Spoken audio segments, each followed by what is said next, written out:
Hi, everyone, and welcome to episode 141 of the Tick Bootcamp podcast. The title of today's interview is Balancing Pathways, an interview with Michelle McKeon. My name is Richard Johannesson. And I'm Matt Sabatello. So, Matt, this is one of those stories where you have a college kid taking a job on Long Island, on Fire Island of Long Island, and she's not given any information about ticks or Lyme disease. While she's working on Long Island, she gets bitten by a tick and she crashes. Her body literally crashes. She goes to a doctor on Long Island on two separate occasions and he fails to properly diagnose her with Lyme disease. And that was the beginning of a long diagnostic journey, which should not have been long at all. And Rich, Michelle totally blew me away with her knowledge. After struggling to recover from chronic Lyme disease, she went and did hyperthermia and was able to talk to us in great detail about how hyperthermia really works to help Lyme disease and a wide variety of other pathogens and viruses. She also talked to us in great detail about mold and how to identify mold in your system and also in your home and potentially in your workplace. She also went in great detail in talking to us about potential nerve damage that can result from Lyme disease and how to manage and treat those symptoms too. Using all this knowledge, she's created Lyme and Cancer Services to help people like me and the rest of the Lyme community get through this horrific journey. The beauty of the story, Matt, is this young woman, although she had a long diagnostic and treatment journey, she was learning about diagnostic tools and treatment tools all along. And she's now turned those diagnostic and treatment tools into frameworks, which she's now converted into businesses where she's helping other people. So this is a really beautiful story. It's a really beautiful young woman doing great work in the Lyme community. And because of that, I'm really excited to introduce her to the Tick Bootcamp community. Hey, Michelle McKeon, welcome to the Tick Bootcamp podcast. Thanks for having me. Your podcast does a lot to advocate for the Lyme community, so I'm super excited to be here. So, Michelle, we've been really excited about this interview. We've been looking forward to this, and it's great that we finally been able to jive our schedules and get on the same page and go forward with this podcast. So, Michelle, where do you live? So I live in Brooklyn. I've lived in Brooklyn for the past 7 years. So you're a New Yorker now? Yes. Did you grow up in New York? I actually grew up in New Jersey, Bergen County area. Well, we will not hold that against you because you are now a New Yorker. So we're happy to have you in our fine state. So, Michelle, tell us about what your childhood was like. What was your life like growing up in New Jersey? So I grew up in the suburbs, and it was nice. I had a nice group of friends. I had always been healthy, so it definitely was a big switch when I got sick. But grew up with a lot of animals, so animals have been like a huge part of my life. I have a younger brother, an older sister, and I was always really interested in school, and then I ended up going to Marist for teaching. So talk to us about what you were dreaming about during your childhood, meaning what did you envision yourself doing when you grew up? I envisioned myself being an elementary school teacher. My mom is a teacher, and I loved going to her school with her. And then I also was a camp counselor, and I babysat. And so I always just saw myself being an elementary school teacher, and then also possibly being a guidance counselor as well. So now, growing up in New Jersey, which is a tick endemic state, did you have any information about ticks and Lyme disease? I had no idea how serious it was. I had gone camping all growing up, and we always used to go on hikes. Ramapo was, 15 minutes away. So yeah, I mean, I knew what Lyme disease was. I knew what ticks were, but I kind of just thought, all right, you get bit, you'll go on like a few weeks of antibiotics, if you even have to go on antibiotics, and it's fine. So I had no idea the extent of how it can change your life. So talk to us about how you learned the information that you just shared with us that you had during your childhood. Did you receive this information in school? Was this the kind of thing that you would learn through your camping experience with your family? How did you learn what you knew about ticks and Lyme disease? Yeah, that's a good question. So when I had gone camping with my family, one time I actually did have a tick on my head. And I remember I was playing downstairs and I was rubbing my head, and I came upstairs and I was like, Mom, I think there's something on my head. And so they like took it out, and we didn't really do much about it. We called my doctor, and he was kind of like, no, it's fine. Like, it hasn't been in that long. You're fine. And luckily at that point I was okay. And then in high school, well, actually, it could have I got bit years later, which I think was like really what caused a lot of my symptoms. But this could have been like a thing that was in remission for a long time. But yeah, then I was in a camping group in high school. So we used to Alps, it was called, and so we used to go camping all over New Jersey. And so they would talk to us about ticks, but they still didn't even really explain the intensity of it because I don't think they knew. So let's talk about your tick bite experience when you were in college, right? So you were a college kid at Marist, getting ready to pursue your dream to become a teacher, sort of following in your mother's footsteps. And you take a job on Long Island, which is probably your first mistake. You left the beautiful state of New Jersey and you came to Long Island, and you were working on Long Island. And how did that experience change your life? Yeah, so I was so excited about this summer. I was working at Fire Island. It was with a few of my friends from college, and we were working in an ice cream shop. And I love ice cream. So it's like the beach plus ice cream. What could go wrong? And then I got bit by a tick. And I remember going downstairs to work later that day. And all of a sudden, it felt like my body was shutting down. I had a hard time talking. It felt like my head was super, super heavy. I had a hard time moving. So I went over to a friend and I was like, something's really not right. I think I'm going to pass out. And so we got a few people, and then they laid me down near the freezer because they thought I was having a heat stroke. And then I started kind of coming in and out of consciousness. And they Well, thought they were going to, oh, let's set up the scene a little bit more. So you're a student at Marist College at the time. mhm. You have the summer off, and you take a job on Fire Island, which is of course on the off the south shore of Long Island. And are you living on Fire Island? What is your situation there? Yeah, so I am living on Fire Island. It's kind of like a dorm style setting that I'm with a few of my friends from college, and then I'm working at an ice cream shop. So now, when you arrive to Fire Island, are you told that Fire Island is a tick endemic area? Are you told anything about ticks? Do you see any signs about ticks? I mean, what is your awareness of ticks and Lyme disease specific to the location that you're at when you're enjoying this college, the summer college employment experience? So there were a lot of deer on the island, but no one really mentioned Lyme disease at all, which is interesting because Lyme is rampant on Fire Island. And even when I was bit, the doctor that was seeing me on Fire Island was like, no, you don't have Lyme disease. This isn't Lyme. So it really wasn't talked about, and it wasn't something that was on my radar. Okay, so now let's talk about that. So you're now on Fire Island. You're working in this ice cream shop. You're living with your friends in this dorm style experience, and you go out and get bitten by a tick. How did that happen? And how did you find the tick? So we were going through this hike, and that's where I think I was bit. I actually never saw a bite, and I never received a rash, but it went from being completely healthy, like most of my life, to a complete 180 of having Lyme encephalitis. So the day before my life basically had changed, it was July 1st, 2006. I was going on a hike with a bunch of friends that I met at Fire Island who I'd worked with, and it was this marshy area. And that's probably where I got bit. And then I went to bed that night. The next day when I woke up is when my world kind of turned around.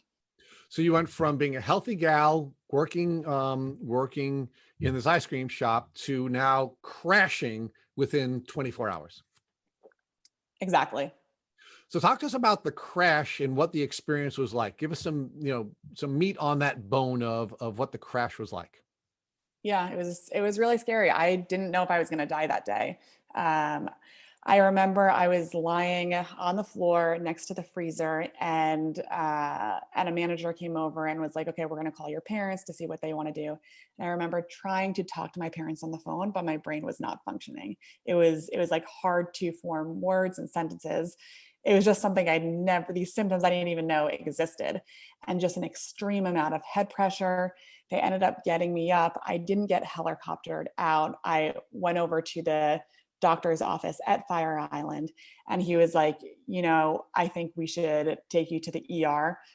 So my parents came to pick me up, and I went back to New Jersey, and I went to the ER that night.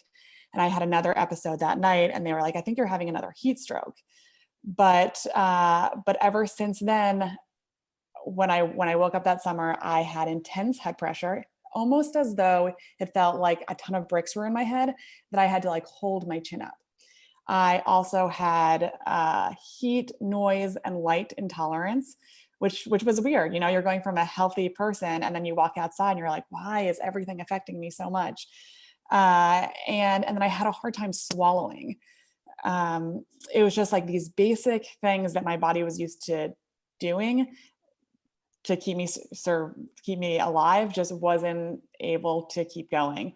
And then very, very bad brain fog, and this fatigue that it felt like I was a zombie, just a walking zombie. And, I'd been tired before, but this was like a whole nother level.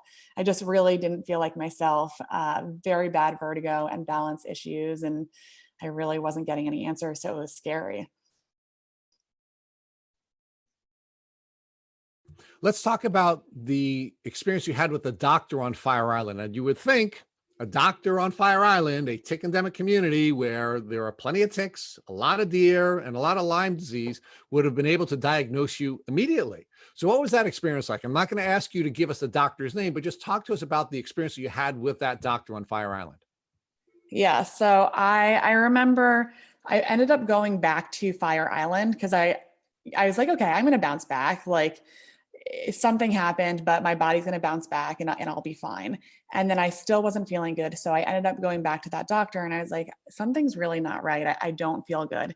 And he was like, well, I think you're fine. And then my mom told me, like, ask him about Lyme disease, because I heard it could be an issue on Fire Island. And he was like, no, you definitely don't have Lyme disease. These are not the symptoms. You would have arthritis or flu-like symptoms. This is nothing like Lyme disease. Yeah, he was not helpful, and he didn't seem to have a lot of awareness on Lyme disease or tick-borne infections in general.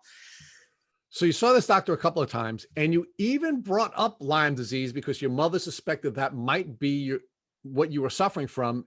And he said, despite having very classic Lyme symptoms, you did not have Lyme disease. Exactly. And he suggested to you that he was looking for a rash and looking for arthritic symptoms. And because you weren't exhibiting either of those symptoms, he didn't believe you had Lyme disease.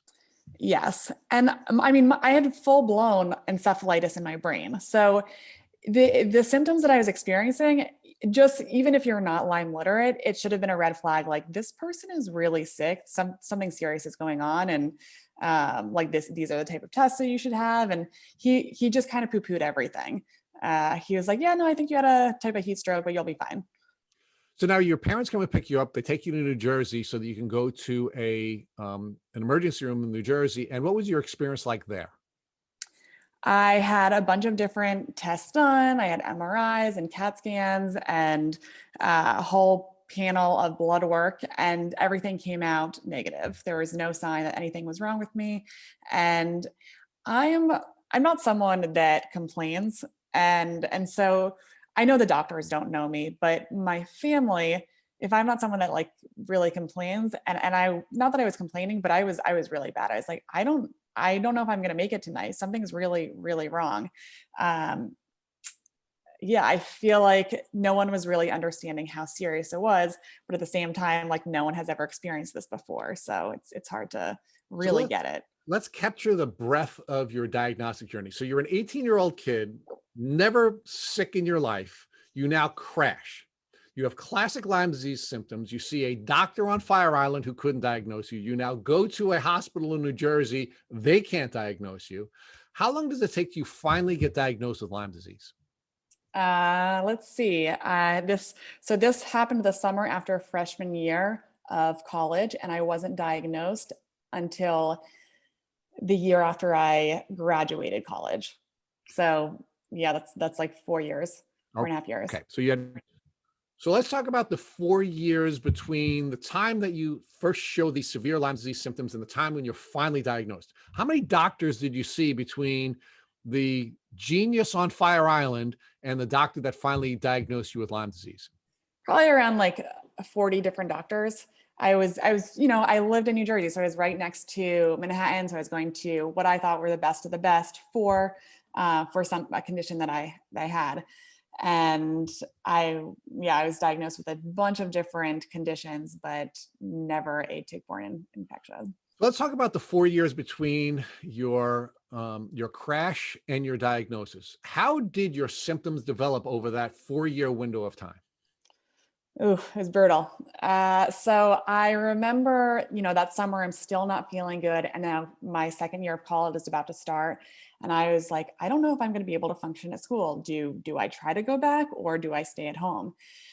And I ended up trying to go back to school, and I felt terrible. And I had a really good group of friends, but they didn't really understand what was happening to me. And so I felt very, very alone. And I knew that something was serious and that this was not going to it was not going to go away easily. So I remember one time in the cafeteria, I was getting my food, and all of a sudden my neck started twerking to the left.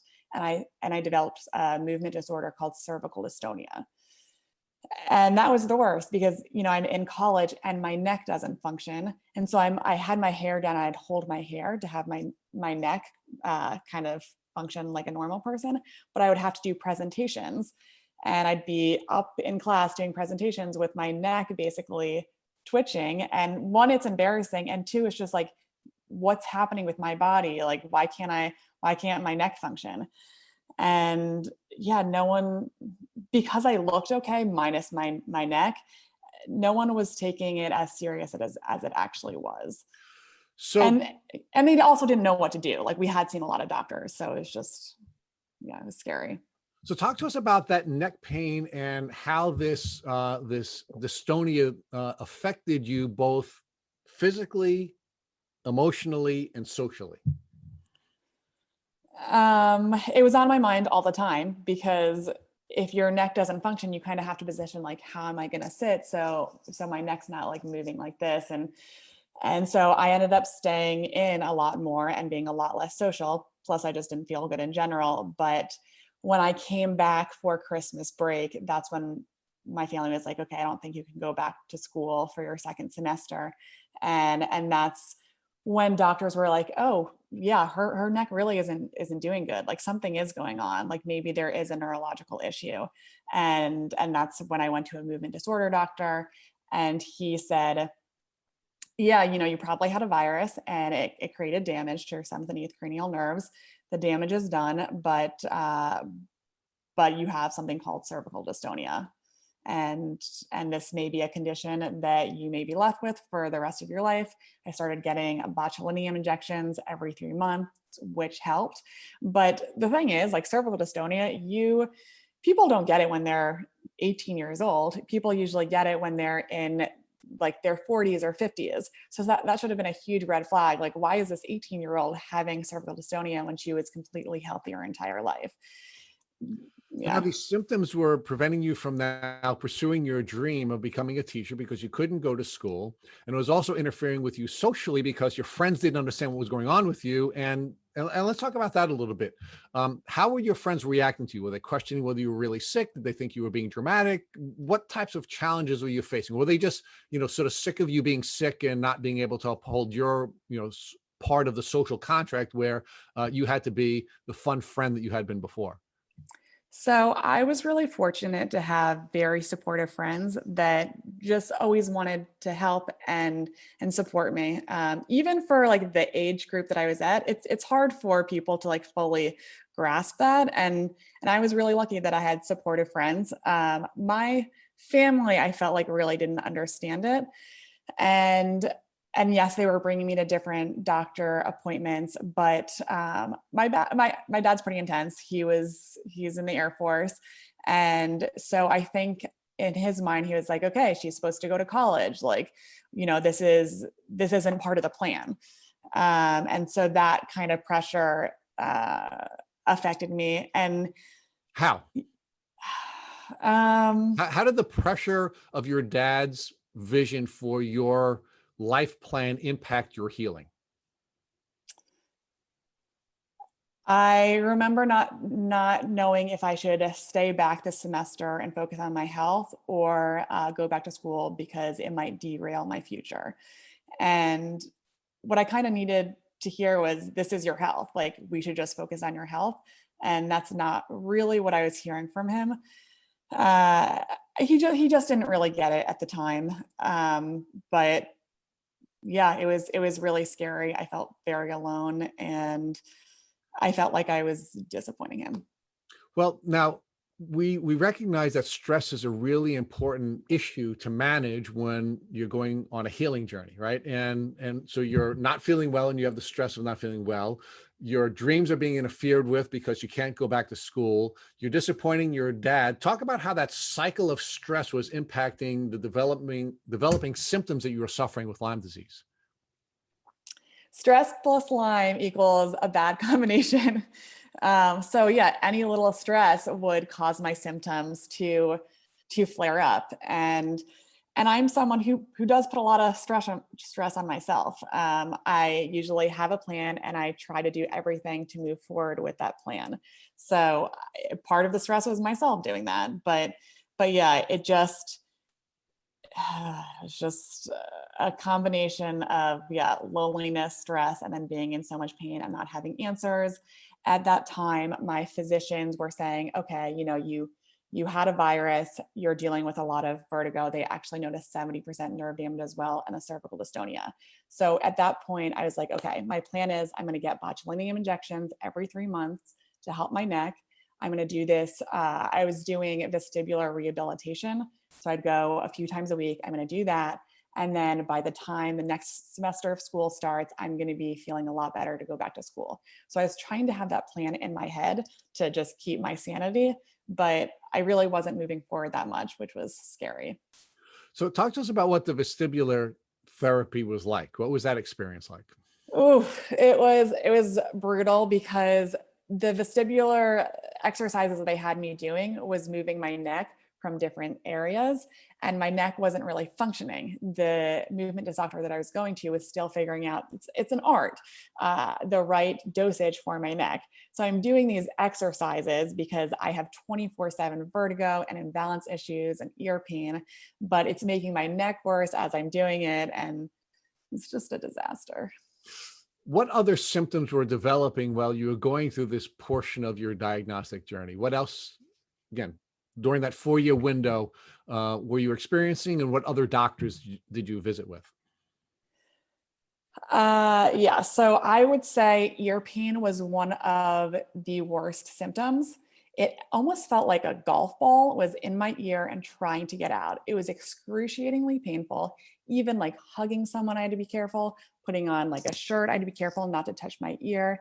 It felt like another symptom that was really bad is the left side of my face felt like it was drooped down and had so much pressure. It wasn't drooped down. It looked normal, but it was probably just like the nerves in my face, which is very common for tick-borne infections. They like to attack the 6th, 7th, and 8th cranial nerves. And then I still had a lot of brain fog, and then just an immense amount of head pressure on the top of my head. And then I had head pressure on kind of like where you fall asleep at night. So I had to sleep on my side, not to touch that part of my head. Yeah, I was super sensitive to everything, and just felt like I was in a fog. My body was shutting down. Even like vibration. I remember being in my bed and a plane went over my head, and that was excruciatingly painful. Any type of noise or vibration. It's kind of interesting looking back on it now, because mold and Lyme go together hand in hand. And the house that I grew up with, we didn't see any mold. It was a nice, clean house, but it was an older home. And I think the ear pain was really due to the mold factor as well. Because when I ended up going back to school later on, a lot of that ear pain went away. But yeah, my symptoms were still pretty extreme. And then I saw, let's see, like a cardiologist. I was having heart issues at one point, a doctor to look into my hormones, and an endocrinologist. Yeah, I saw the whole gamut of doctors. Now, you said that you had to take off that next semester of college. Did you ultimately go back to college despite dealing with all of the symptomology? I did go back to college, and now we're talking about my junior year. And because I left college for that semester, Marist College wouldn't let me live on campus again. They're like, well, if you live off campus, then you can't come back on. And I was like, I need support. Like I'm sick. And so my friends advocated for me. They actually went to like a school meeting and was like, we want her to live with us. Like whatever we have to do to make this happen, we want to make sure she's supported. So I was really fortunate to have a good support group at school. And yeah, I would go to class, not feel good, but at least it was some type of normalcy that made me feel a little bit like myself. Also the funny thing is Marist is, like a few blocks away from Dr. Horowitz's office, who I ended up seeing a few years later when I was diagnosed. And it's We're just going to get like, to that. yeah, I had only known at that time. Right. Well, and perhaps you wouldn't have been able to get in anyway. So these things all happen on the timeline that they're supposed to happen on. So let's talk about your experience at Marist. So you were able to complete your education in a little over 4 years? Yeah, I completed everything on time. I decided to take classes over the summer, that next summer, so that I think I was taking like 4 classes. It was a really intense summer, but I had a plan that I was going to finish on time and then be a teacher. So I was going to do everything I needed to do to get there. So how did that work for you, where you were putting that additional pressure on yourself to complete the courses that you didn't take during that semester you had to take off? Did that, you think, have a negative impact on your healing journey? I think that it probably did, because stress causes more inflammation and more symptoms. But I was able to fortunately manage it and get through the classes. And it was nice to graduate on time. It would not have been the end of the world if I had to graduate later. But in my mind, this was my plan. And so it was hard to kind of navigate from that. So were you getting sicker and sicker during that 4-year window, or were you just largely dealing with the cervical dystonia and staying with that cervical dystonia diagnosis? My symptoms would go through flare-ups. So I never ever felt good, but then there would be some times that I would feel a lot worse. And again, because I didn't know what I had, I couldn't put the pieces together and be like, okay, well, why am I feeling so bad this week? And this doesn't really make sense. And yeah, so I would definitely have a lot of flare-ups, and it was just trying to navigate how to handle my flare-ups while I'm at school. My mom actually would drive me, I think it was like once a week, we would go to this neurological chiropractor to help with my symptom flare-ups. So we did that for a year. She'd come all the way to Marist. We'd go all the way. He was in the New Jersey Shore area. And so, yeah, it was an ordeal, but I ended up getting through it. So when did you get your Lyme disease diagnosis? So it was, let's see, it was in 2010, I want to say. It was a year after I graduated college. I was teaching and my body was crashing by the end of the year. So I had to take a medical leave, which was really difficult to do that. But I was completely disabled at that point. And I was on my computer trying to do research, and I was reading this woman's story that sounded exactly like mine. So I contacted her and I was like, hey, this is very familiar. How did you get your Lyme diagnosis? Because I've been tested by Lyme and it keeps coming out negative. And that's when she opened up my world to, you can't go to just like a general physician. You have to go to a Lyme specialist, and here are the different tests to look into. So I got my Lyme diagnosis when I went to Dr. Kenneth Liegner, and yeah, he helped me with that. So now, what was different when you went to Dr. Liegner? My experience with Dr. Liegner was the first time that I had hope, where all of these other doctors, they kind of would just look at me and it was a puzzle, and it was either like, I don't know, or their answer was, you're depressed and you're anxious and you should be on medication. So no one was really getting it until I saw Dr. Liegner, and he was like, okay, this actually makes sense. I don't know if it's a tick-borne infection, but we're going to do some tests to get some more clarity. And he knew the right tests and the laboratories to go to get that diagnosis. And having a name to what was making me so sick was crucial. It was like one of the happiest days of my life. Little did I know what a nightmare Lyme disease can be, but at the time I was like, great, like this is why I don't feel good. And now people can kind of understand why I'm not doing well and that it actually is something serious.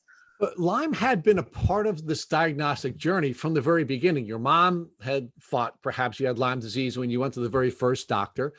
I want you to give us a little bit more meat on that bone that distinguishes what Liegner was doing diagnostically that everyone else wasn't doing, even though there were suspicions that you had Lyme disease before you received the diagnosis. He was actually the first doctor that I felt was really listening. The initial consult was, I don't know, a few hours long, and he was writing everything down. He was super, super thorough. And even the questions that he was asking about like certain symptoms, like, hey, do you have foot pain? And I think that was specific for like Bartonella. It was just like, oh, he's getting this. Like he is asking me questions that he knows where we're going with this. And in regard to testing, I was tested at IGeneX. I also had a spinal tap, which actually a spinal tap isn't one of the best tests for Lyme disease, but the urine sample that I took before that spinal tap was the test that came up positive. So it was a positive Lyme test through my PCR. And yeah, it was nice to get that diagnosis. So now you finally have a diagnosis. How does the diagnosis affect you socially? Meaning, how does it impact your relationship with your dad, who seemed to be a suck it up kind of gal? How does that affect your relationship with you and yourself? Did you have more compassion for yourself and now have a better understanding of what was going on?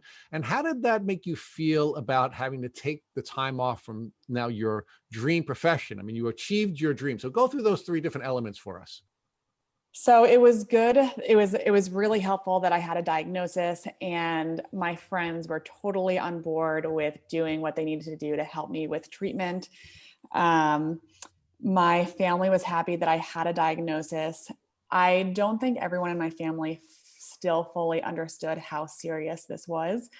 I had tried different treatments with Dr. Liegner, and I wanted something a bit more aggressive. My goal was, hey, I'm going to do this treatment for, maybe it'll take a year. And then by next year, I'm going to be back to school teaching. That's my goal. So I want more aggressive treatments to get me there at a faster pace.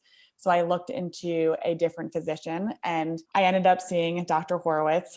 We did receive treatment, and my mom would come in and she'd help me with my IV antibiotics on a daily basis. And my friends would come over and they would do my glutathione IVs on a daily basis. And my family started doing more research and started understanding it more. So over time, it got to the point where people did have an understanding, but there was a transition process where it did feel lonely for me that people weren't understanding it. So Michelle, before we go into Dr. Horowitz and your treatment with Dr. Horowitz, I want to go back to your diagnosis, because many people reach out to us on a regular basis asking us what the best testing is for Lyme disease and co-infections. And you mentioned IGeneX, which is a very popular one, but it sounded like you said that IGeneX didn't pop the positive results. It was the urine test. Was the urine test done through another lab? So the urine test was done through IGeneX, but there are a lot of labs that I like using. I like using IGeneX for Lyme disease. In regard to co-infections, I really like using Fry Laboratories. I like DNA Connections, and I like Galaxy Diagnostics, specifically for Bartonella. RMN Labs is another lab that I love using for my clients for Lyme and co-infections. And I think you literally just hit every single popular lab we have heard on the podcast. So that was actually perfect. So now going back to your experience though with Dr. Liegner, before we get to Dr. Horowitz, what treatment were you doing with Dr. Liegner to treat your Lyme disease and co-infections that you were diagnosed with from all of these testings that you had done? I was doing oral antibiotics, and I wasn't seeing enough results. And so because from the research I did, a lot of my symptoms were not neurological, I feared that if I just stayed on oral antibiotics and didn't do intravenous antibiotics, that it wouldn't go through the blood-brain barrier and get to the point where I needed to fully recover.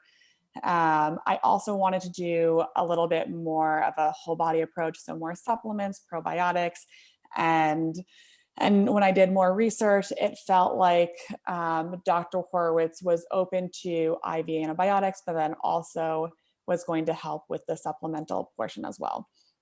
Was Dr. Liegner not open to the option of using IV antibiotics to treat you? He was open to it. He was the first doctor that really helped me and moved me forward. But I think because I had a time frame of when I wanted to get better, I wanted to try a second opinion and see if we were on the same page a little bit more to get faster results. And that doesn't mean that just because I thought that way, it was right. It was the research that I was doing at the time. And many people want to get in to see Dr. Horowitz, and his wait, I think, is years if he's even putting you on a wait list anymore. So how did you manage to get into Dr. Horowitz so quickly to get that second opinion? It was very difficult to get in. I had a friend at the time that was a friend of a friend that was dealing with Lyme disease, and he was going to Dr. Horowitz. And so they actually kind of got me in getting with him, which was really helpful. Now, when you first saw Dr. Horowitz, what was his assessment of your health, and what was that visit like compared to your visit with Dr. Liegner? It was actually pretty similar. They were both incredibly thorough and taking my case very seriously, asking the right questions, and I felt heard and that I was going to be able to move forward, that these are physicians that understand my condition and were going to help me in the treatment process. How did Dr. Horowitz's treatment plan differ from Dr. Liegner's treatment plan? I would say that we went over a bit more options of IV antibiotics, and then I also did bicillin injections. And then I had specific questions with different supplements. So he was able to help me understand a little bit more on how to support my system with supplements.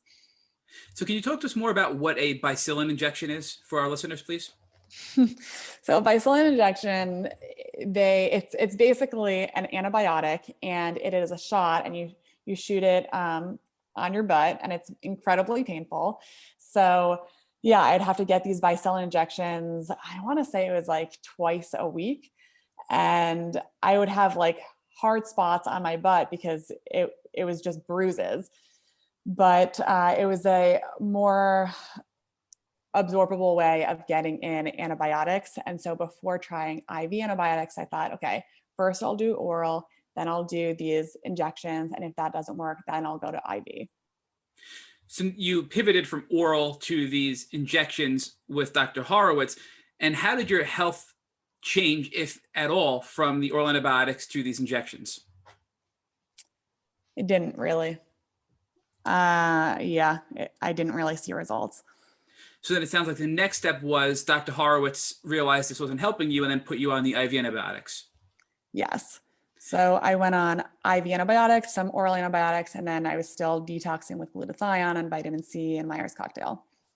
So talk to us more about the process of detoxing and recognizing when you'd have to up your detox game and, to really give people advice, because we get questions a lot about how to properly detox and what clues to look for and what symptoms to look for that mean you need to detox. Yeah, so I didn't really fully understand the extent of how important detoxification was. I was so toxic and so full of pathogens that, I would receive glutathione IVs and I wouldn't feel any better afterwards. So I was like, okay, this is kind of a lot of money. Is it really doing anything?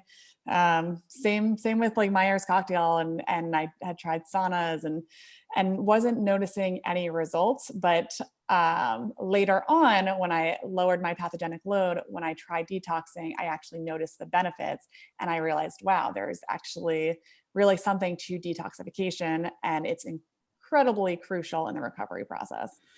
So Michelle, I think you just hit on a really important tip right there, that if your pathogenic load is so high, detox protocols may not be effective until you start to kill off the pathogens that are in your body, and then you may see a benefit from these detox protocols. So I think that whenever you're treating pathogens, it's so important to detox. Even if you don't initially see the results, just because you're not noticing immediate symptom relief doesn't mean it's not working. And a lot of times if people are super toxic, then when they do a glutathione IV or a sauna, sometimes they even feel worse. And that again doesn't mean that it's bad for you. It just means sometimes that you're super toxic and we need to continue detoxing to really decrease this inflammation. And talk to us more about the IV antibiotics. So you mentioned when you went from the oral antibiotics to the injections, your health was about the same. How was your health when you pivoted from the injections to the IV antibiotics and these detox protocols? So I actually did get a little bit better with the IV antibiotics and the detox protocols. I was moving forward and I was like, okay, my body's finally responding to treatment. I also put myself on like a strict diet of low carbs, low sugars, and I was moving forward slightly. And then I got a blood clot through my PICC line, and they took my PICC line out. I went off of antibiotics and I got a lot worse. I had a huge symptom flare up. One was like the stress of the blood clot, and the other was probably, getting off of antibiotics. My body couldn't handle that. So how did you respond to that? Because you were doing better, then you had this blood clot, you had to go off the PICC line, your health declined. How did you respond to that decline in your health? Not great, because I had a plan that I was going to go back to teaching in a year. And so, IV antibiotics were the answer for me. I was going to do these IV antibiotics and I was going to do it aggressively, no matter like what it took, even if it was painful. I was going to do what I thought was the best treatment to get there in a year. And when my body was not responding to this treatment, I was like, oh my gosh, what am I going to do? Like, what other treatments are there? And am I going to feel like this forever if my body doesn't respond to this treatment? So it was really stressful. I had no idea what a journey tick-borne infections can be, and that it was going to be a long road for me. Now, how did your treatment plan change after the blood clot and the removal of your PICC line? Okay, so I actually ended up I had a lot of issues with PICC lines. I had a blood clot in my right arm, so then they switched it to my left arm. I then received 2 DVTs in my left arm, and then at one point the tube actually went up my neck. So, so I'm getting infusions one day and all of a sudden I feel liquid going into my neck. And I was like, this is weird. Something's not right. So they did a scan and they immediately took it out. So every time I had to get those out and then try again, I would relapse because I'd be off of those IV antibiotics. And so finally, I went on blood thinners to prevent the blood clots from happening. But the tricky thing is, this isn't that uncommon. When Lyme dies, it makes your blood thicker. And so it's not uncommon for people with tick-borne infections to also get blood clots. So yeah, at the time I didn't really understand why. It was just like one thing after another. I'd move one step forward, 2 steps backwards. But now looking back, it's like, okay, this happens. So clearly you couldn't proceed with your plan for IV antibiotics for a chunk of time because you kept having these issues with your PICC line, having to remove it, going backwards, getting the PICC line put back in, having to remove it due to another complication, and that pattern repeated. So at what point did you decide that this just wasn't going to work for you specifically? And then how did your treatment plan change again after realizing that IV antibiotics weren't going to work because of all these complications? Yeah, I think with medicine, everything is risk benefit. And so antibiotics can be very beneficial for a lot of people with tick-borne infections. I had so many biofilms. I had protozoa rheumatica, which is a co-infection that creates a ton of biofilms. And so I think that was preventing the antibiotics to work as efficiently as they could. And at that point, the doctor that I was seeing was like, okay, you know what? We're not seeing the results that we should be. And we need to reassess the situation to figure out what the best treatment plan is for you moving forward. Because we've been at this for, with this doctor now over a year, and we're not seeing the progress that we would like to see. So I was retested at Fry Laboratories. Fry Laboratories is really cool because you can actually see the blood smear and how substantial the infection is in your system. And I came up positive for the co-infections Bartonella that we tested and Protozoa rheumatica. And my doctor was like, okay, we're not really able to get at this infection. You definitely have a lot of biofilm communities. And at that point, I was really sick. I had lost so much weight. I was down to 90 pounds. I couldn't recognize my friends, family, or myself. Half of my hair had fallen out.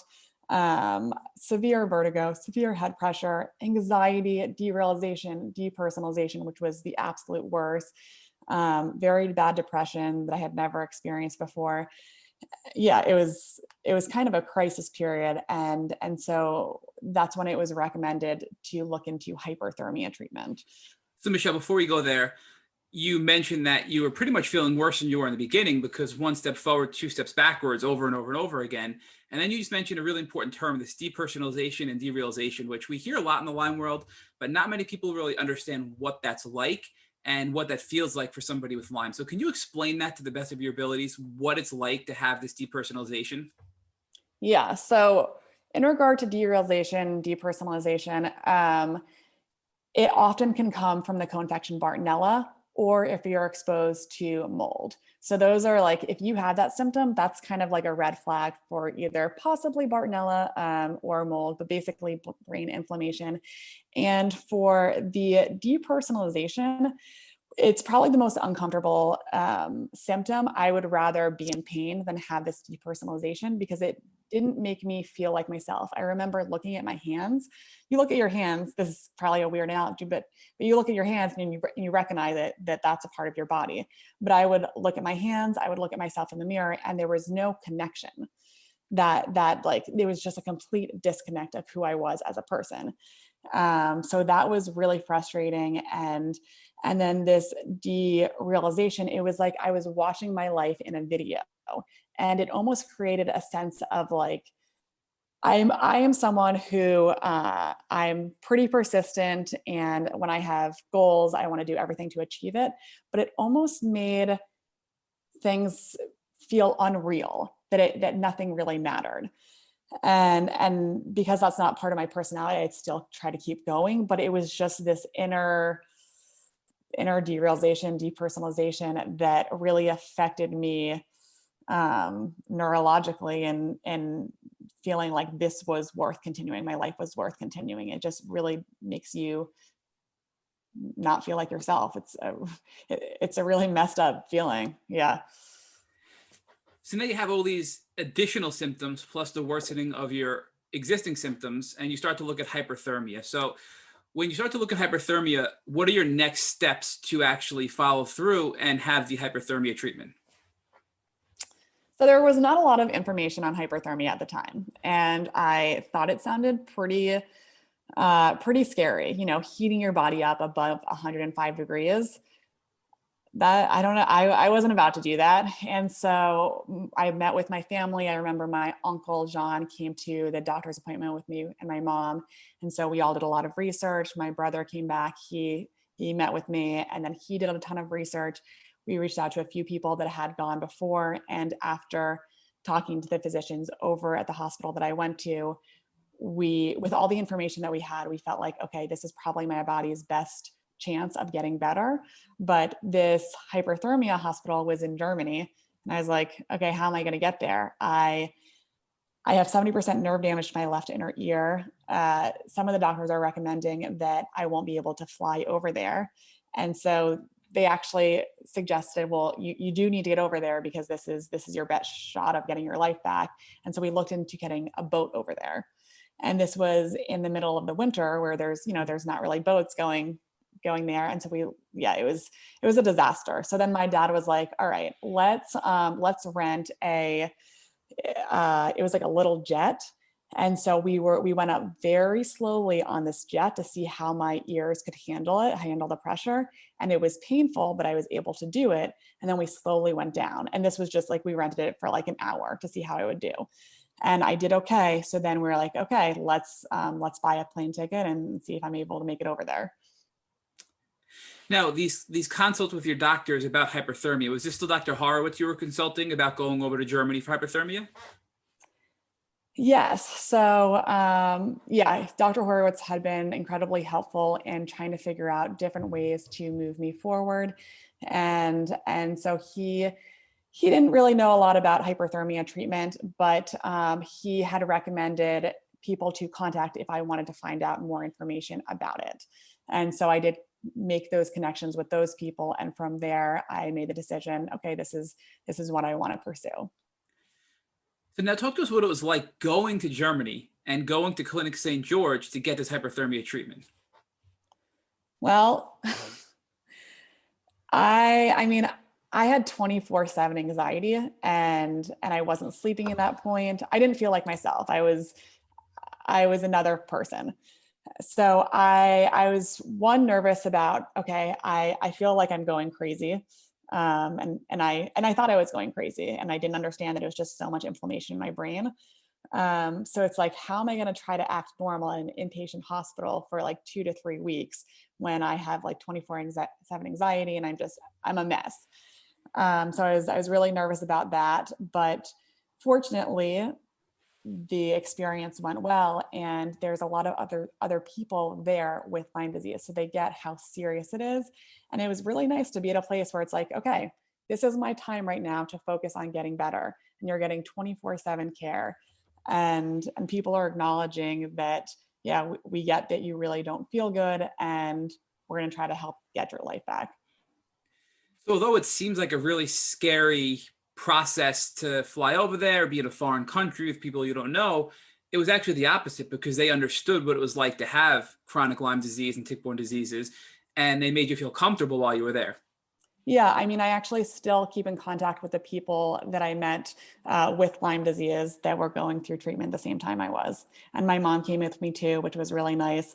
So I had that support as well. So now talk to us in more detail what it was like to be at the clinic and get the treatment. Was it just the hyperthermia? And how many times did you get hyperthermia while you were there? Good question. Okay. So, you get there, you meet your team of physicians, and they go over the plan for you that you have every day, and they keep you really busy.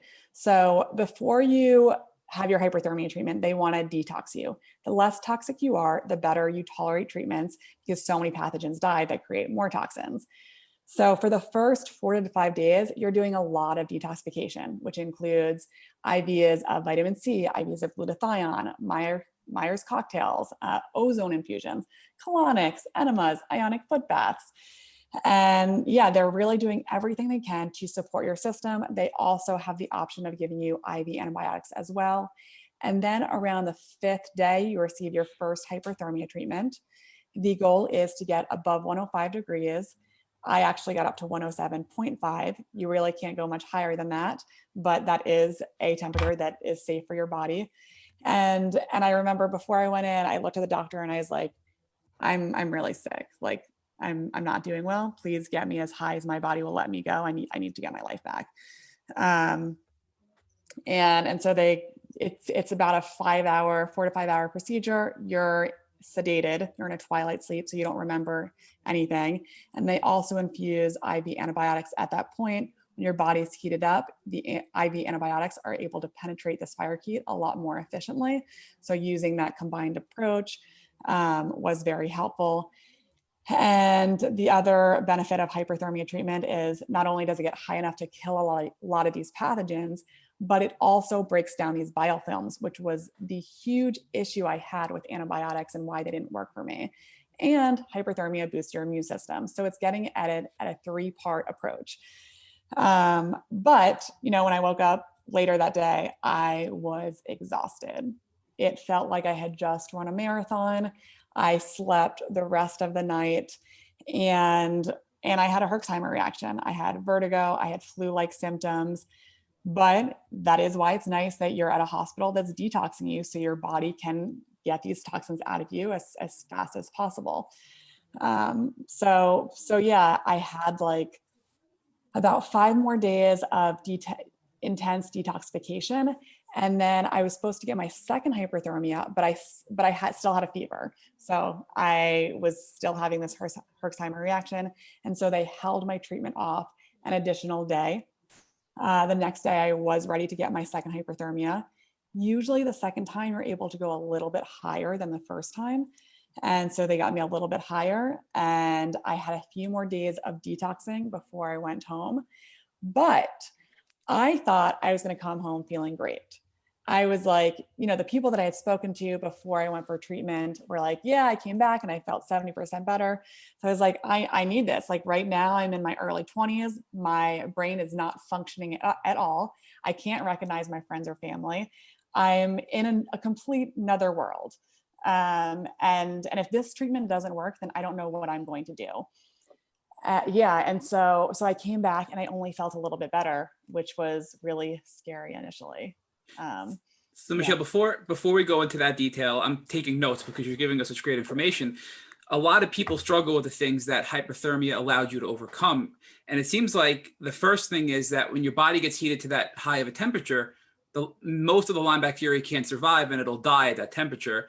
And then I guess secondly, the antibiotics are more effectively able to penetrate and kill the bacteria that you were getting through the IV while you're in the hyperthermia. So that was the really second main advantage. The third is that it breaks down the biofilm, which really keeps you sick because you can't get through that biofilm. And finally, it actually boosts your immune system as well while doing all of that. Is that an accurate summary of what you think are the main benefits of hyperthermia? Yes, that's exactly right. And it's interesting because this hospital actually started off as a hospital for people with cancer. And so these doctors are oncologists, and two women who had breast cancer, also breast cancer and Bartonella, there's a huge correlation with those two, but two women who had breast cancer also had tick-borne infections. And so when they received hyperthermia treatment, a lot of their symptoms had dissipated. So these physicians did a ton of research and then started opening it up to people with Lyme disease as well. But yeah, hyperthermia is not only good for people with Lyme disease, it also helps people with cancer. And I don't know if you're interested, I can go into a little bit on how that works, but yeah, it has a lot of benefits. I'm sorry, Michelle. Before we go to the cancer piece, a lot of the doubters or people that are considering hyperthermia and are sort of stuck, we hear from them and they often tell us that hyperthermia will only really work for Lyme disease. I have so many co-infections and viruses, it won't work for me. So how would you respond to those claims that hyperthermia is really most effective for the Lyme bacteria, not other co-infections and viruses and parasites keeping you sick as well? That's a great question. Okay, so this is how I see hyperthermia treatment. A lot of times people go into it thinking it's going to be a silver bullet treatment. And there is not a silver bullet treatment for people that have been suffering with tick-borne infections for a long time. Anyone who tells you that, just clearly doesn't understand how serious this infection is, how complicated tick-borne infections are in general. So I like to explain hyperthermia as it is a great treatment for killing a large pathogenic load. It's not going to kill everything. There's 300 strains of Borrelia, most likely more than that. And then there's all these other co-infections. And while we are seeing it get at a lot of different co-infections, I don't think it's getting in every single strain. And so for me, I had Lyme, I had Bartonella, I had Protozoa rheumatica, which is similar to Babesia, malaria type infection. I also had Mycoplasma pneumonia and Powassan virus. Now, from the research I had done, hyperthermia does not get at Mycoplasma pneumonia, and it does not kill Powassan virus. And Powassan virus is one of the worst of the co-infections. And so I was like, okay, what if I go there and it kills some of it, but it doesn't kill all of it, and I'm still left with these infections? But what I did is, hyperthermia killed a significant amount of pathogens. So when I came back, it put my body in a better position to respond to treatments. So I did do a lot of detoxification. And now for the first time, I was like, oh, I'm feeling better after this, like glutathione IV or phosphatidylcholine IV. I actually see that it is doing something to my system. And then I went on antimicrobial herbals to kill whatever was left after hyperthermia treatment. So I used Stephen Buhner's antimicrobial protocol, and my body really was very receptive to those herbs as well. So again, it's not that I don't think there's a cure out there for tick-borne infections. I think there are so many different factors in getting you better. So for people that have the mindset, like, I'm going to go there and it's going to be a 2-week treatment and I'm going to get my life back, I don't think that's realistic. I have had that happen to some clients, but not to my clients that are in this severe debilitated state. It's a process. And so you have to look at hyperthermia as you're going to go over there and it's going to kill a lot of pathogens. They're going to help you detox, but it's not going to kill everything. It will put your body in a better position when you come back to respond to treatments, but there will be work to do when you come back. And not only killing pathogens, we need to look into mold issues. We need to look into heavy metal issues. We need to look into cell membrane repair or limbic system retraining, gut issues. I mean, there are so many factors involved into having a sustainable recovery, and you can't do that in 2 weeks. So, and there's things to consider. There are so many topics to discuss, but I have a question I want to pose to you. Do you believe that you would have responded to the therapies that you did after hyperthermia as well if you didn't do hyperthermia? No, because I had tried all those therapies before I had went for hyperthermia, and nothing was working. You know, I had tried detoxing. I didn't notice any results. I had tried antimicrobial herbals. I used Zeng's protocol. I used Byron White's protocol. I even tried some of Stephen Buhner's protocol, Cowden's protocol as well. And nothing was really able to cut it. Hyperthermia for me was the first thing that my body actually responded to and moved me forward. And then it put my body in a better position to be very receptive to other treatments to move me forward as well. So I have so many topics I still want to discuss with you, but if we could just briefly touch on the Lyme and cancer overlap that you were referring to earlier. Yes. So, you know, a lot of cancers are caused by infections. And I've had a lot of clients who are interested in the hyperthermia treatment who have a history of tick-borne infections and now have cancer. And then also working with Galaxy Diagnostics, they are a laboratory that is probably one of the best laboratories that look into Bartonella and the research behind Bartonella. And they're seeing a huge correlation with breast cancer and Bartonella. But in regard to hyperthermia and the treatment of cancer, so basically your immune system can't see cancer cells, so it's not sure on where to fight. However, when your body is heated up, there are these heat shock proteins that go around your cancer cell. So now your immune system is saying, hey, okay, I know where to fight. Also, when your body is heated up, it's boosting your immune system, and they can use 1/10 the dosage of anti-cancer therapies, whether it is chemo or another anti-cancer agent, depending on the patient. So they can use 1/10 the dose, but because your body's heated up, it's able to penetrate the cancer cells or their tumor cells a lot more effectively, but also be a lot less toxic. They also do something where it's insulin potentiated chemotherapy, where they starve the cells of sugar, so the medicine is able to get into your system a lot more effectively. And so they're getting at it again at a 3-part approach. And so for people that, you know, have tried so many different treatments and have not responded to chemo or radiation and are really not sure what to do, I've seen them respond to these treatments, which is, you know, it's pretty amazing to see the turnaround and the better quality of life people could have. So what's interesting is, and I'm probably going to get some of this wrong, and I apologize, and you can feel free to correct me, but we've had past podcast guests go to Envita Clinic here in the States, and they do something where they actually deprive the cells of sugar as well for like that hypoglycemic state. And they find that the body's more receptive to treatment for Lyme in that state. And it sounds like there's a parallel there between Lyme and cancer as well. Exactly. Okay, so I got that right. Good. So now the next thing I really want to focus on, because you are also, among many, many other things, a certified mold specialist. And I know that now once you came home from Germany, you really started to learn a lot more about mold and how mold can keep you sick if you're in a mold environment for a long period of time. So can you talk to us about how that got on your radar and how you started to learn about mold and Lyme and the overlap? Oh yeah, I could talk about mold for forever. And I think right now the Lyme community, mold is becoming such a huge issue because, you know, people have been feeling good with tick-borne infections and now they're stuck in their homes because of COVID. And if their environment that they're around now 24/7 has mold mycotoxins, then it's causing people to have serious symptom flare-ups. And so I first became interested in mold mycotoxins when I came back from Germany. I was seeing slow slower results than was expected. And so I looked into mold, but it wasn't really until I moved out of my apartment that my results were a lot faster when I was detoxing and doing cell membrane repair. And so I realized, oh wow, this is actually like a big factor in recovering.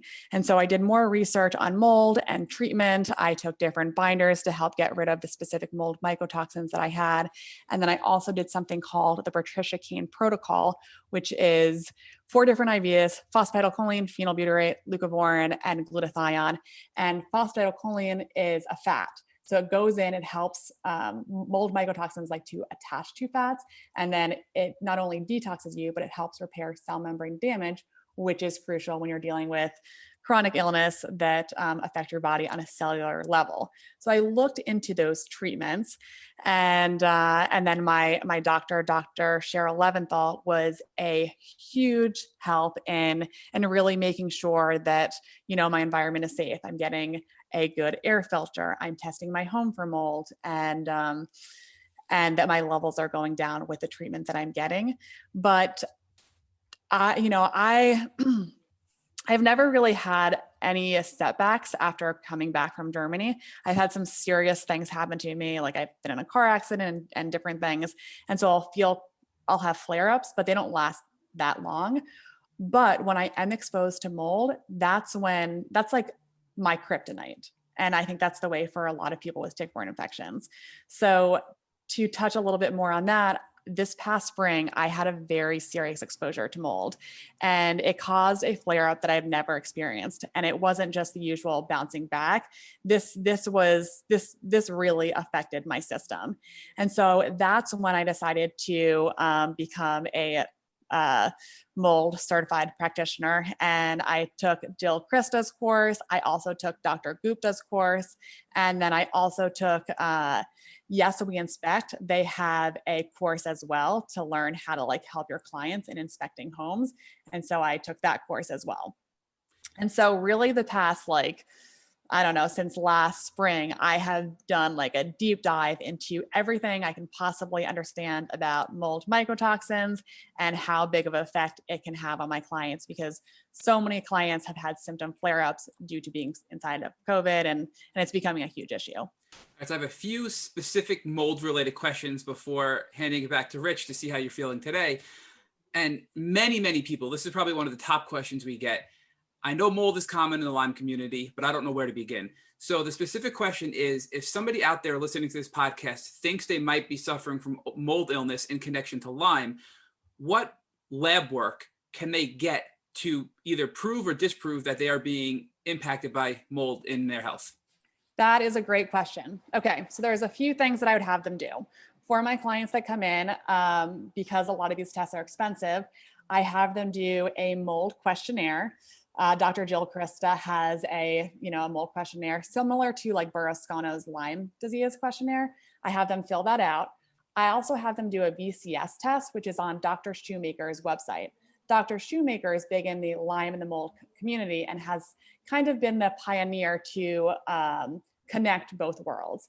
On his website, you can do a visual test that goes over whether, if you fail the test, that's usually a sign that you could be exposed to mold mycotoxins. And so I have my clients do that because it's like $10. And then I kind of see where they're at. And I also use this as an indicator marker by when we do work with treatments, how they're improving every few months. And so once I look at that, then I say, okay, let's test your body and your environment. And so I like Real-Time Labs and Great Plains Laboratory, and they are both urine samples. And so I like having my clients do a provoked urine sample. There are certain foods that I have my clients stay away from before this test. And then before this test, I will either have them get a glutathione IV, or I will have them do a sauna right before the test as well to provoke the mold mycotoxin test. And this test is pretty amazing because it'll show the top mold mycotoxins that are in your system. And then, when I get the results back, I have a chart that I'll show my clients and I'll say, okay, so here are the mold mycotoxins that you have. And these are the mold spores that it's coming from. So we match them up, and here are the binders that are specific for those mold mycotoxins that are in your system. And then I have them do an ERMI test. And so this tests their environment, whether they test their home or their workplace or their school. But this basically is the PCR of your home. And so oftentimes when I have the results of the mold mycotoxin test in their body and the ERMI test of their environment, you can connect that the mold mycotoxins are the same toxins that would connect to the spores, mold spores that are creating them. So it makes sense for the client. And then when I have them on certain binders, it's like, okay, this is why I'm taking these certain binders.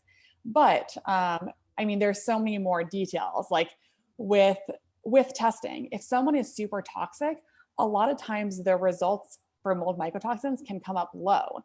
And it's because your body isn't detoxing efficiently.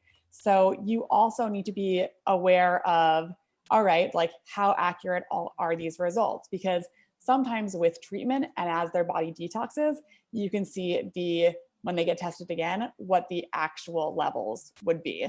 And so the testing is a little bit tricky, but it's something that we do use as an indicator as well as the VCS test and their symptom improvements to make sure we're going in the right direction. And then in regard to ERMI testing, there's an ERMI test and a Hertzme test. Should I go into that as well? Wait, yeah, but before you do that though, I want to recap. I'm literally taking notes very aggressively over here. So, sorry. No, this is. I'm passionate about this.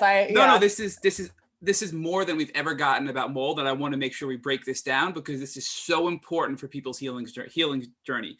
So the first thing was it BCS? Was it Boy Charlie Sammy? Is that the right acronym? Oh, V as in Victor. VCS. And somebody can Google that and go and pay $10 for this online test for $10, and then they'll be able to get an assessment whether or not that if we think they may or may not be affected by mold, it sounds like, right?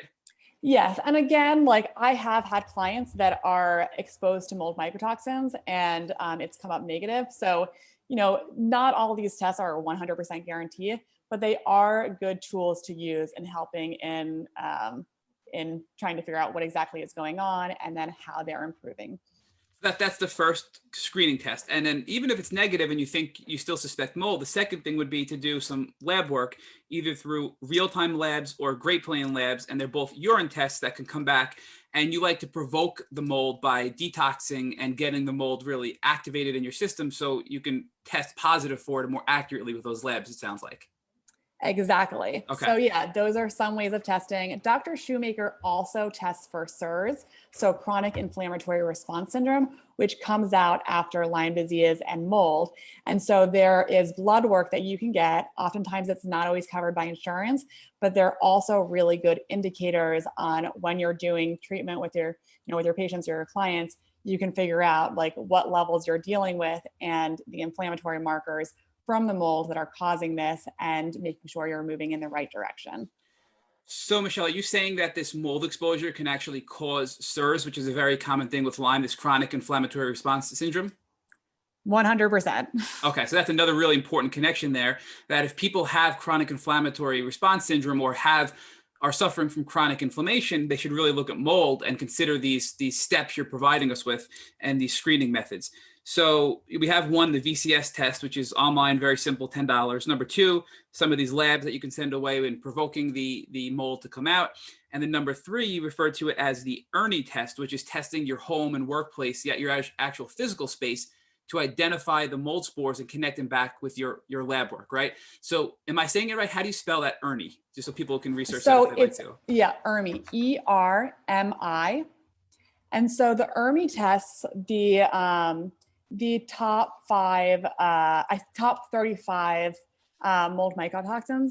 And then there's another test that goes with it, which is called a Hertzme test. And I want to say it's like the top most toxic 5 mold mycotoxins. So you really want to make sure you're working with someone that understands how these tests work, because there are 2 different scores that you can get.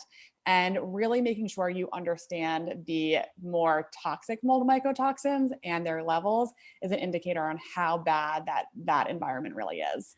Michelle, could you spell it? Was it Hertzy? Is that what you said? Hurts me. It's HERTM Hertz or Hurt SMI, I believe. Okay. And obviously, you are a resource and you provide consulting services for people that are going through these problems, and you can help guide them if necessary. And I know Rich will talk more about that. I just want to put that out there for now. So this final step is you test your home and your workplaces with these two tests, the HERTSME and the ERMI testing, and then you pair that up with the lab work, you identify the spores, and then you get specific binders to help your body rid the mold and mycotoxins in your body to start helping you feel better. It sounds like that's the final step of this process. So that definitely is a big part to the recovery process, but you do need a lot more than binders. There's all these other ways that I help my clients detox. We also look into cell membrane repair. And then a lot of my clients need help with limbic system retraining. So then I have them do like the Gupta, different Dr. Gupta, but that retraining, or I'm drawing a blank, DNRS, which is another type of limbic system retraining that can help in the process as well. So there are a lot of different factors to look into in recovering from mold mycotoxins, but binders is a big part of it. Okay, so I definitely lied. I have one more question before giving it to Rich, and this is going to be the DNRS and the whole limbic system component, because we've realized that so many guests find that that's the final piece to the puzzle to help them start to feel better. And their brain sort of gets stuck in this fight or flight mode, and it's something they can't control. And they need to do these DNRS techniques or these neural retraining techniques, and it really helps them a lot. So can you just talk to us a little bit about what you recommend and why this is helpful for people that are suffering from Lyme and mold illness? Yeah, so there's two different programs. There is Dr. Gupta's program, and then there's Annie Hopper's program. I've looked into both, and I think that they can both be very helpful. I decided to do Dr. Gupta's program to learn a little bit more. And so with my recent exposure this past spring, I'd never had a setback like this. So it caused a ton of inflammation. And then I was like, shoot, did it reactivate my tick-borne infections? It didn't, but I got out of my living environment. I actually ended up having to throw everything that I owned away. And this is after washing it thoroughly with specific things that clean mold mycotoxins. I still was sensitive to it. So I threw everything away. And then I started treatment. And the treatment was helping decrease the inflammation in my brain from these mold mycotoxins and moving me forward. I was tested for the Ritchie Shoemaker SIRS biomarkers to help me figure out, okay, I am moving in the right direction. And I was doing the Patricia Kane protocol with these binders to help get these toxins out at a more efficient rate. But even after doing that for a few months, I still was feeling like, you know what, like I'm still reacting to things. And I was more reactive to food, which I haven't reacted to food in a really long time. So I had this like chronic inflammatory response syndrome from this, even after I was on top of it so fast. It was because my mold exposure was so extreme. And so I looked into that, and I was like, okay, I'm doing a lot better now, but something's up with my limbic system, and I need to look into that. And I've done it for my clients. So I knew that this was kind of what was going on with myself. So I looked into Dr. Gupta's program, and I started doing the program myself, and it has been very beneficial.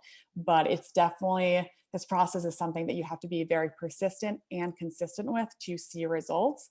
And it's been very frustrating and difficult to have a flare up of symptoms, but there's a reason why this is happening, and there are treatments to get you better. So while it has been incredibly frustrating, it's also like, okay, well, there's ways to get me better, and now I am feeling better.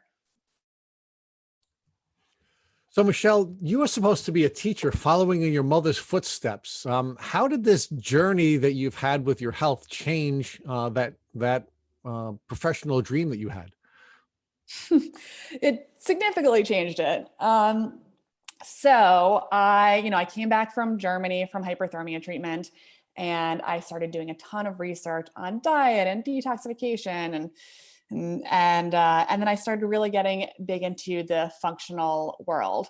And so I stayed connected with the hospitals that I went with. Oops, sorry.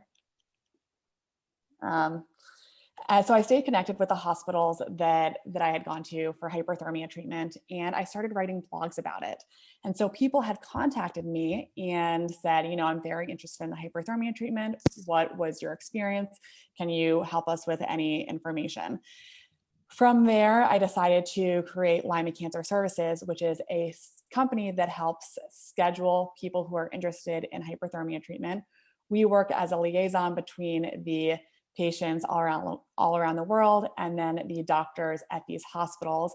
And so everyone that works at Lyme Cancer Services, we've been through the process ourselves. We have Lyme disease, and we can help hold your hand, make sure you fully understand all the treatments over there and the different options you have in regard to hospitals. So, I started going in that direction, and then helping these people more and more, I realized that I wanted to go back to school and become a nutritionist. So now I'm a clinical nutritionist. I went back to school for human nutrition. The school that I went to was more functional medicine based. And then I opened up my nutrition practice, Balancing Pathways, where I help people not only with hyperthermia treatment, but also tick-borne infections in general, environmental toxins, gut issues, inflammatory conditions, neurological conditions. And specifically before they go to Germany or Mexico, and now actually this treatment is in the US, and when they come back, so that if you spend the money to do hyperthermia treatment, we want to make sure you do it right. And because tick-borne infections are so complicated and there's all these factors in recovering, that when you come back, we're looking into all those recovery factors so that you have sustainable results. I went from being a fifth grade teacher to now working with Lyme Cancer Services, and then my nutrition practice, Balancing Pathways. And then, as I am working with these hospitals, it's been like 8 or 9 years that I'm working with these hospitals. I am noticing kind of a pattern of when people come back, what is and isn't working. And so that's kind of where I got the idea of the nutrition practice. But even with my nutrition practice, my hands were tied in some aspect because I'm not a physician. So while I can be like, hey, I think phosphatidylcholine would be really beneficial for you, I can't write a script. And many doctors are on board. I work as a team with many different physicians that my clients are seeing, but some of them aren't. And it's already stressful in a full-time job for these people to be getting treatment. So it's nice to have a team that kind of is on the same page in moving that person forward. So recently I just paired up with a company called Lifespan Medicine, and they are in LA. And we are working together to come up with a program to help people before they go for hyperthermia treatment and when they come back from hyperthermia treatment, and making sure that we cover everything. So the less toxic you are, the better you tolerate treatment before you go. That's what we do before they go. And then when they come back, all these doctors are on board in helping with infusions and different supplements and looking into mold and heavy metals and gut issues. And so it's a program set up to make sure that we're not missing any steps and people are able to really fully recover, and they have the support system to do that. So folks are looking to work with you. What would be the best way for them to get in touch with you? Yeah, so they have a few different options. In regard to scheduling for hyperthermia treatment, Lyme Cancer Services is the company that does that. So the website is just, www.lymecancerservices. And then my email is michelle@lymecancerservices.com. And they can also connect with me at my website, Balancing Pathways, and it's michelle@balancingpathways.com, or they can connect with Lifespan as well. And so Lifespan has their own site and their own team, which I'm excited to be a part of. So Michelle, you're doing so much to help the community, and it just has been a fantastic podcast interview that we've done with you. We've really enjoyed it so much. But I do have one more ask for you, and that is, if God forbid your mom came walking into your apartment and she had a tick biting her on her arm, what would you recommend that she do so that she wouldn't have to go through a terrible chronic Lyme disease journey? That's a great question. Yeah, I mean, that has definitely happened where close family members or friends have come in with a tick. And so, we take the tick off, we put it in a plastic bag, and we actually send it. There's different laboratories that will test these ticks to see, is it positive for Lyme or any co-infections? So we send it in, and then I immediately have them go to their physician and go directly on antibiotics, because antibiotics can be hugely effective, especially if you are, just bit. The issue is that because these pathogens replicate every few weeks, that oftentimes when people are first bit, they're not on antibiotics long enough to really fully get it. So you want to make sure you're on antibiotics for at least a month, and then also make sure you support your system, because antibiotics will affect your gut. So taking probiotics and anything for candida, making sure you're on a low sugar diet so you're supporting your system, but also getting this pathogenic infection out of your system as fast as possible. Thank you for listening to the Tick Bootcamp interview with Michelle McKeon. To our listeners, we have a call to action. First, if you'd like to learn more about Michelle McKeon and her Lyme disease journey, please visit our Instagram pages at Michelle McKeon_ or Lyme and Cancer Services. Second, if you enjoyed this episode of the Tick Bootcamp podcast, please share it with your friends by using the social media buttons you see at the bottom of the post. Third, Tick Bootcamp has created a Tick Bite Blueprint that has been inspired by the information that's been provided to us by guests like Michelle on this podcast. We urge you to visit our website at www.tickbootcamp.com to view the blueprint. Please note we would appreciate any input or improvements you would like to offer to us. Fourth, don't forget to subscribe to this podcast on iTunes, Google Podcasts, or Spotify to get your automatic episode updates of our Tick Bootcamp podcast. And finally, please take a minute to leave us an honest review and rating on iTunes or our website. As always, we thank you for listening.